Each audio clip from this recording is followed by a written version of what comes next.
The isolation game, when they cut the world down to just you and them.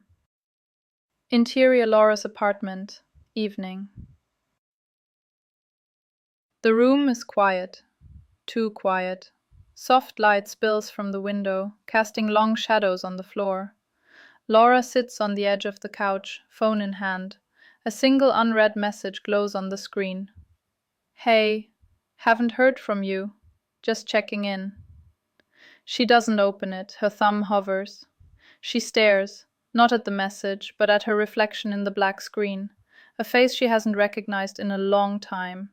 Across the room, Mark leans in the doorway, calm, watching. You okay? Yeah, just tired. You know, they don't really get you. Not like I do. They just want the old you. The one who let them walk all over her. But I love who you've become. You don't need them anymore. You have me. I just want to protect you, Laura. He places the phone face down on the table. The message goes unanswered. Again. Cut to. Laura's eyes, wide open, silent, but screaming. What the manipulator does. I never told her not to go. I just made staying feel safer, quieter, easier. I'd smile and say, of course, go out if you want.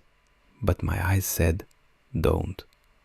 I didn't need to raise my voice. I only needed to ask, why do you need them? Wasn't tonight supposed to be just us? Aren't I your home now? And she would hesitate, cancel, explain, apologize.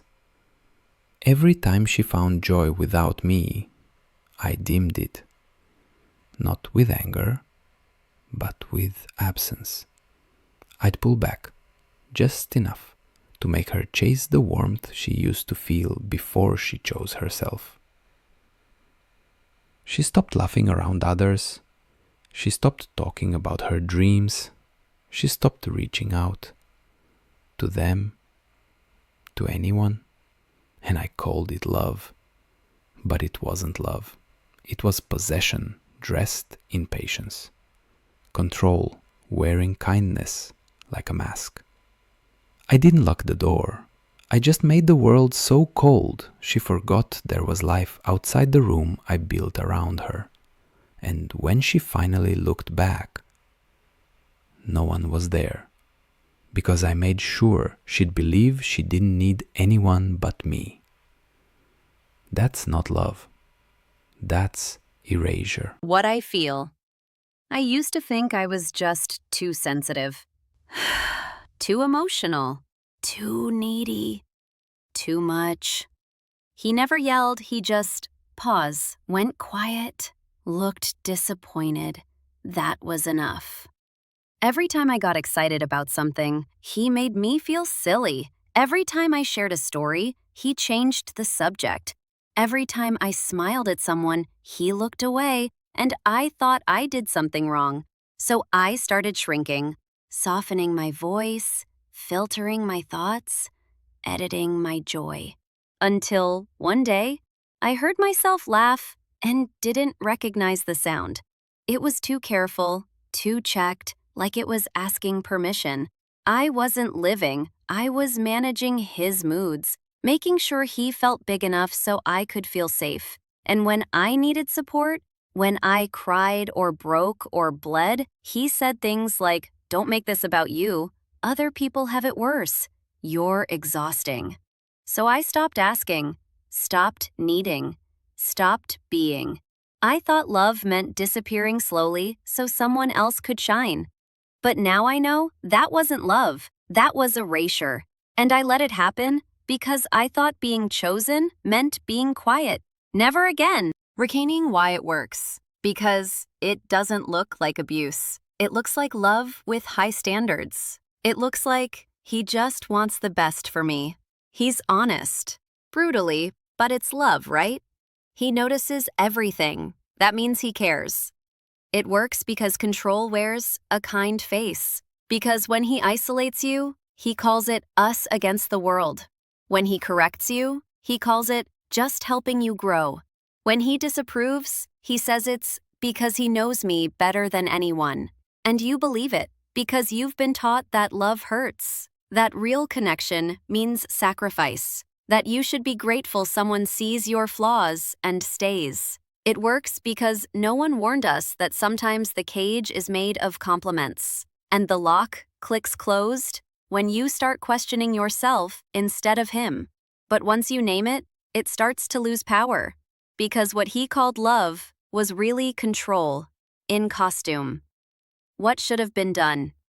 I should have paused, not to defend myself, but to listen to the silence inside me, the one that whispered, "This isn't what love is supposed to feel like." I should have trusted that uneasy flutter in my chest, the one that came when I canceled plans, lied for his comfort, or shrunk myself to fit his version of good enough.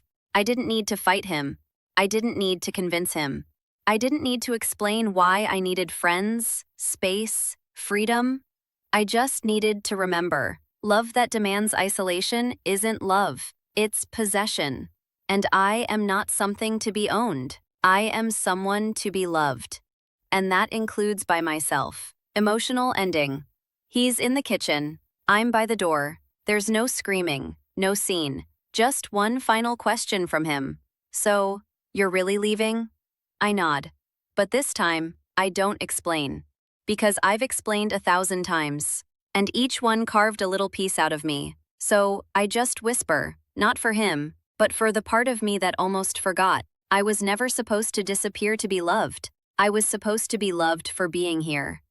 I close the door gently, not because I'm kind, because I'm finally free. You think it's just bad luck that manipulators find you.